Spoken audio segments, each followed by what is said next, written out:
I'm James Chau. You're listening to a China-US focused podcast. This episode recorded on Sunday, July 1st, 2018.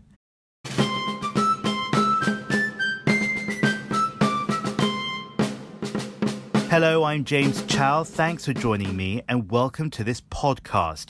This week I'm back in Hong Kong, where today is the handover anniversary, 21 years on from 1997, when sovereignty over Hong Kong was transferred from British colonial rule to China. Well, each week I use this podcast to explore the China-US relationship and to break down the context and commentary around it, and also to describe how this is impacting the global geopolitical events that all of us are witness to. Before we head to our main analysis, when I'll be focusing on James Mattis, the US Defense Secretary, and his visit to Beijing, I want to bring you a couple of quick stories. Now, each week it's always a challenge to choose which ones, because there are so many that relate to China and the US, not only politically and economically, but also socially and culturally as well. I've picked two that I think can describe what's happening in the bilateral dynamic and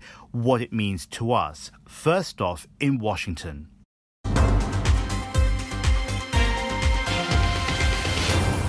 Donald Trump has stopped just short of another move that would have brought the China-US trade war that has everyone talking even closer to reality. At the start of the week, US media outlets were reporting that the president was considering plans to block technology exports to Beijing. They also said that he wanted to prevent companies that had at least 25% Chinese ownership from buying American businesses that possessed industrially significant technology. U.S. trade officials, including Treasury Secretary Steve Mnuchin, moved quickly to deny those reports. On Tuesday, Donald Trump said that he planned to target Chinese investment through the Committee on Foreign Investment in the United States.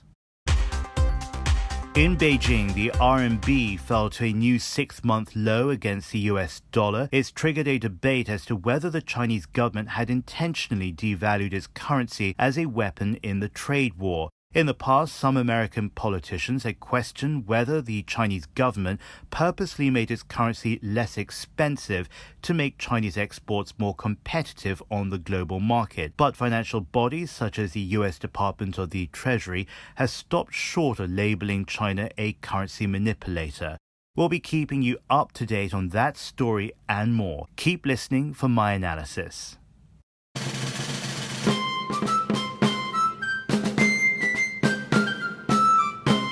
I'm going there to get what I consider to be straight from them, what they see for a strategic relationship. And so I want to go in right now without basically poisoning the well at this point, as if my mind's already made up. I'm going there to have a conversation. That was the voice of James Mattis, the U.S. Defense Secretary on board his aircraft on the way to Beijing last week. What he said was one thing, but how he conveyed it was another. What I took away was that this is a person with an exploratory open mind to meet the Chinese leadership and to identify what the self-interests were on the two sides, and then to take it on forward from that point on. The big headline was, of course, the South China Sea and the long-standing disputes around that. The other headline, of course, was what Xi Jinping, the Chinese president, had to say. In his exact words, any inch of territory passed down from ancestors can't be lost while we want nothing from others. Lu Kang from the Chinese Foreign Ministry had this to say. Recently, as we can see, China and the U.S. have achieved some progress in military exchanges. It is normal for differences to emerge from time to time between two big countries. We believe that relations between China and the U.S. can benefit both countries and their people. That was Lu Kang, the spokesman for the Chinese Foreign Ministry. Moving now on to Senior Colonel Zhou Bo, who in recent weeks has come out very strong against what Mattis has been saying about the South China Sea.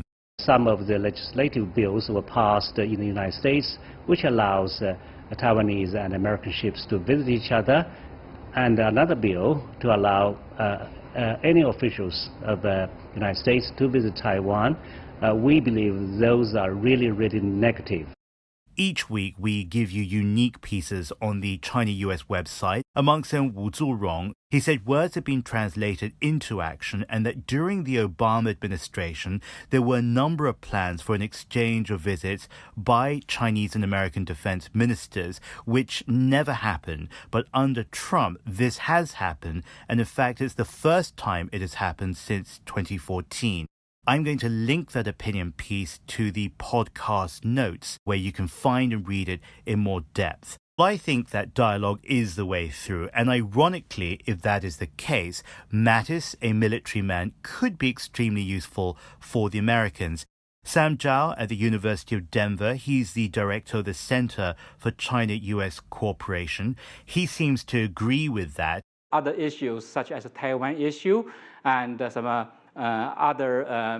North Korean issue and SARS in South Korea. All those issues are very important for the U.S. to talk to the Chinese. So from that perspective, person-to-person leadership meetings will help. Now, Paulo von Schirach, the president of the Global Policy Institute, is one of those people who thinks that James Mattis is not the figure who will achieve a breakthrough in the China-US stalemate. But even he concedes that Mattis could be instrumental in achieving a wider approach that Sam Chau was speaking about, in achieving a wider thinking that I think will be very useful, not only maybe in breaking the ice, but at least punching a couple of holes in that ice. I think maybe he can find some kind of an understanding with the Chinese military as some kind of rules of the road, not to get into trouble. That is, not to engage in any activities that either side may interpret as provocation, which may, trigger accidents. That's the last thing we want. Mattis, I think that he's a person to watch out for, and this is an issue, the military issue, that perhaps could help achieve a wider thinking not only in itself, but more broadly for everything. I'm James Chau in Hong Kong. From our team here and in New York, it's goodbye from us. And for this podcast brought to you by China-US Focus, thank you for listening and join us again next week.